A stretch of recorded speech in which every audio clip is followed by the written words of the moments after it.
वो संभल जाने का वक्त आया। मुसलमानों संभल जाओ, संभल जाने का वक्त आया।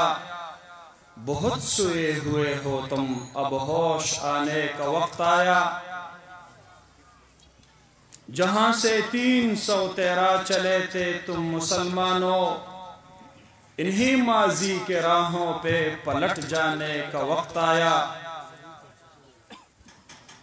जला डाली थी तुमने किश्तियां उंदलस के साहिल पर, मुसलमानों वही तारीख दोहराने का वक्त आया। नबी की आबरू बाकी रहेगी, तुम भी बाकी हो, वगरना फिर गुलामी में उलझ जाने का वक्त आया। सुनो ये रोज़े अतहर से क्या आवाज आती है, मुसलमानों मेरी हुर्मत पे कट जाने का वक्त आया। मुहतरम मुकर्रम सदर जलसा, पदग मजलिस की तशरीफ फरमा मुनाजिर इस्लाम, मुनाजिर अहनाफ बिरादरम जनाब हजरत मौलाना मुफ्ती मोहम्मद नदीम महमूदी से हफिज़हुल्लाहु व रआह, अकाबिर उलमाए किराम, ददी जलसी मुंतजिमीन, द जमीयत उलमा इस्लाम और द जमीयत तलबा इस्लाम और द आलमी मजलिस तहफ़्फ़ुज़ ख़त्म नबूवत, डेरो ग्रानो कारकुनानो जवानानो और दे अल्लाह रब्बुल आलमीन पर दीन बांधे मयनो मुसलमानानो रुणो, नन तहफ़्फ़ुज़ नामूस रिसालत, तहफ़्फ़ुज़ ख़त्म नबूवत पौनवान बांधे चिदा को माजी मुशान जलसे आम मुनाक़द शवे दे। मुंगा दखपल हबीबी पाक जनाब नबी करीम सल्लल्लाहु अलैहि वसल्लम मुबारक सरा दखपल मोहब्बत इजहार को, दखपल वफादार इजहार को, बाकी बेवफा मुसलमानान द कुफार पगेगो के प्रातदी द दुनिया प मस्तों के मस्ती द मदीनी जानान ये कड़े दे और द मदीनी द जानान सरा द वफादारे इजहार न कई, द बेवफाए इजहार वरसर कई। मुंगा खपल आवाज पोर तकऊ, मुंगा दे अल्लाह रब्बुल आलमीन दाजमक गवा कऊ, मुंग दा अल्लाह दा आसमान गवा कऊ, मुंग दा कानियो बुटियो दा कायनात गवा कऊ। ए कायनातो, ए मखलूकातो, तासु गवाह से मुंग द खपल हबीबी पाक सल्लल्लाहु अलैहि वसल्लम सरा इश्क व मोहब्बत लरुन के खलतियो जमुंग पवस के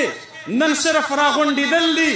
नन सिर्फ पुर अमन चगपुर तकवल्ली, नन द पाकिस्तान पखावरा बांधे द खत्म नबूवत द दिफा आवाज पुर तकवल्ली, नन द नामूस रिसालत द कानून द पारा खपल जवाने पेश कवल्ली। जमुंग पवस के दादा मुंगा द आलम कुफर द वसाइल मुकाबले न शुकवले, मुंग द पाकिस्तान द हुक्मरानानो देगी सर प पार्लियामेंट के खलक डेर दे, देगी प पुष्ट बांधे बेन अक़वामी कुव्वतों न डेर ज्यात वलाड़ दी। खुदा के हर सब बावजूद मुंग द नबी अलैहिस्सलातु वस्सलाम प वफा बांधे इजहार, प वफादारे बांधे सौदा द चा सर न को। जमुंगा मिसाल दहागे मरगई दे कोमी मरगई चे इब्राहिम खलीलुल्लाह अलैहिस्सलातु वस्सलाम द नमरूद प ओर के वलीदो नु द दरियाब ने पखपल मखुक कियो कतरा उबर उचते कड़ले और प हवा के उदरे दला प डेर लरी फासिले के जक द नमरूद वोर डेर गरम वोर वो और जाहिरी हालत दासे वो चे इब्राहिम खलीलुल्लाह दगे और तवर्ताव कड़े शेव د مرغۍ دا منظر لیدلی دا لاړه او د دریاب نه یو قطره اوبه په خپلې مخوکه کې راواخیستلې او د اور د پاسه ودرېدله وی اللهم فاشهد کریمه ربا ته ګواه شه زه معمولي مرغۍ یم زما د مرغۍ په مخوکه کې چې کومه قطره اوبه راتللې زما په وس کې هم دغه وه ما ته هم پته ده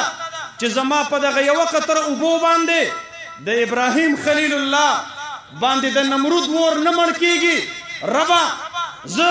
تا ګواه کوم زه ستا دا کائنات او دا مخلوقات ګواه کوم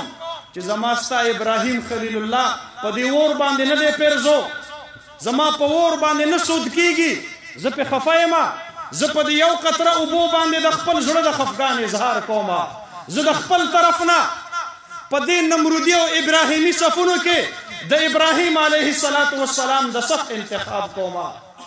مونږ او تاسو نن په دغه اجتماعاتو سره خپل رب د وړاندې د دې خبر اظهار کو الله زما په وس کې دغه ده زه دغه کولی شم چې راشم او د علماو سره او د دې پتنګانې ختم نبوت سره په لاسو کې لاس ورکم او دې ته زه ووایم چې د الله د حبیب د ناموس دپاره زما بچي قربان دي زما مور او پلار قربان دي زما مالونه قربان دي زما جیدادونه قربان دي زما ځواني پې قربان ده زما خولې پې قربان دي زما وینه پې قربانه ده زما ژوندون پې قربان دی زه د خپل حبیب پاک صلی الله علیه وسلم خفګان نشم برداشت کولی زه د حشر په میدان کې د دواړو جهانو د سردار مبارک مخې ته کوزې سترګې نشم ودرېدلی زه خړ مخ نشم ودرېدلی زه د هغه سره بې وفایي نشم کولی زه ټوله دنیا د لاس نه ورکولی شم خو زه د مدینې خړې کوڅې د لاس نه نشم ورکولی زه د ټولې دنیا سره خفګان په سر باندې اخیستلی شم خو زه د مدینې پاک د ښکلو او د هغې ښایستو هستو سره خفګان په سر باندې نشم اخیستلی نن د امت ډېر کم خلق دی چې د دې طرف نه د خوشخبرۍ کلمات مدینې منورې ته لیږي د امت لویه طبقه بې وفایۍ کې مصروفه ده هغوی د نبي علیه السلام د ختم نبوت د غدارانو سره دوستی په سر باندې اخیستې ده نبی علیه السلام د دوستانې په ځای باندې د دغه ګستاخانو دوستی په سر باندې اخیستې ده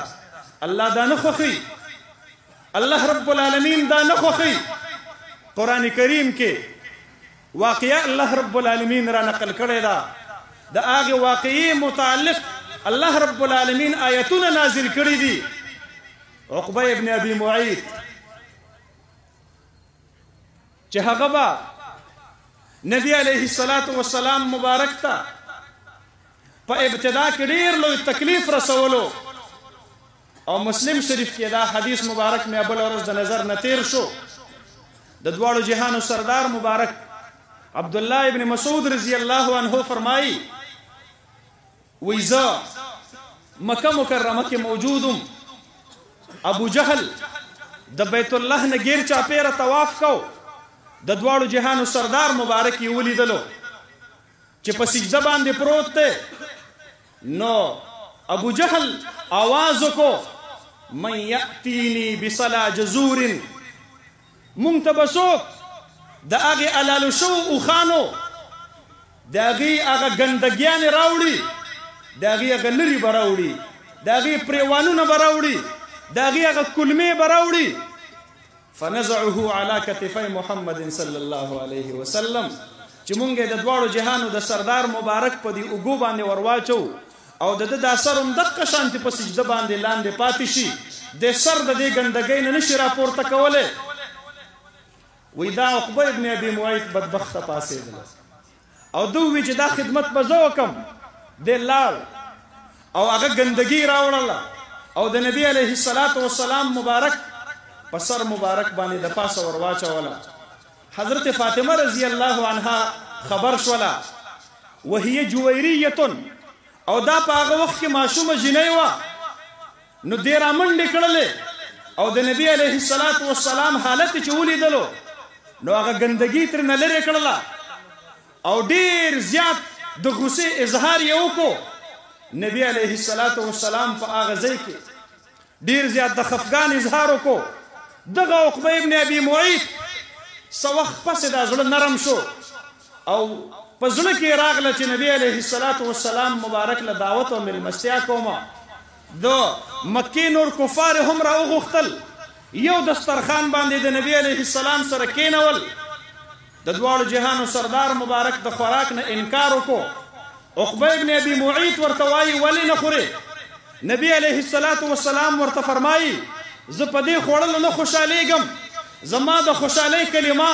لا اله الا الله محمد رسول الله ده ته کو ما خوشحالول غواړې نو ته کلمه ووایه زه به ستا مېلمستیا وخورم دی حیران شو چې کو کلمه وایمه پلار نیکه دین رانه پاتې کېږي کو کلمه نه وایمه نبی علیه الصلاة والسلام بې ډوډۍ زما د دسترخوان نه پاسي ما دپاره دواړه د بې عزتۍ خبرې دي زړه کې فیصله کوي په ژبه باندې به کلمه ووایمه زړه کې دننه به زما کفر په خپل حال باندې برقرار وي کلمه یې وویله نبی علیه الصلاة والسلام مبارک د ده هغه مېلمستیا هغه ډوډۍ وخوړله چې کله مجلس برخاست شو دی روان دی په لاره باندې امیه ابن خلف ورله مخې له راځي د ده نه مخ اړوي دی ورته وایي ولې یار هغه ورته وایي تا خو نن د نبي علیه السلام دوستانه اختیار کړله تا زموږ ملګرتیا پرېښودله دی ورته وایي د هغه سره مې د زړه نه مینه نشته دی کلمه مې د ژبې باندې مجبورۍ د وجې نه ویلې ده اوس هم په خپل حالت د کفر باندې برقرار یم هغه ورته وایي زما یقین نه راځي زما به الو یقین راځي چې ستا د دواړو جهانو د سردار مبارک نه نفرت دی او کرکه ده چې کله هغه را روان یي او ته د هغې په مخ مبارک باندې توقانې توکې دا بدبخته د دغې غلط دوست دوستانې د پاللو دپاره دې ګستاخۍ ته تیاریږي د دواړو جهانو سردار مبارک را روان دی هغه ښکلی او ښایسته مخ چا باره کې چې الله رب العالمین قرآن حکیم کې قسم خوري والضحا واللیل اذا سجا کله چې د نبی علیه الصلاة والسلام مبارک باندې وحی منقطع کیږي څو ورځو دپاره نبی علیه الصلاة والسلام خفه کیږي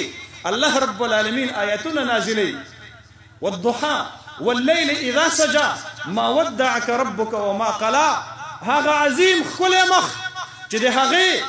د سترګو ذکر الله رب العالمین قرآن کریم کې کړی دی لا تمدن عینیک الی ما متعنا به هغه عظیم او ښکلی مخ چې د هغې د ژبې اظهار د ژبې تذکره الله رب العالمین قرآن حکیم کې کړی ده لا تحرك به لسانك لتعجل به ان علينا جمعه وقرآنه هغه عظیم او ښکلی مخ چې د هغې د تندي ذکر الله رب العالمین قرآن کې کړی دی عبس وتولى ان جاءه الاعمى هغه عظیم او ښایسته مخ د کومې متعلق چې حضرت عائشہ رضی الله عنها فرمایي لنا شمس وللآفاق شمس وشمسی خیر من شمس السماء یو زمان ور دی ای مخلوقه یو ستاسو نور دی زمان ور دا ستاسو د نور نه ډېر زیات ښایسته دی فإن الشمس تطلع بعد فجر ځکه ستاسو نور سحر راوخیږي ماښام پرېوځي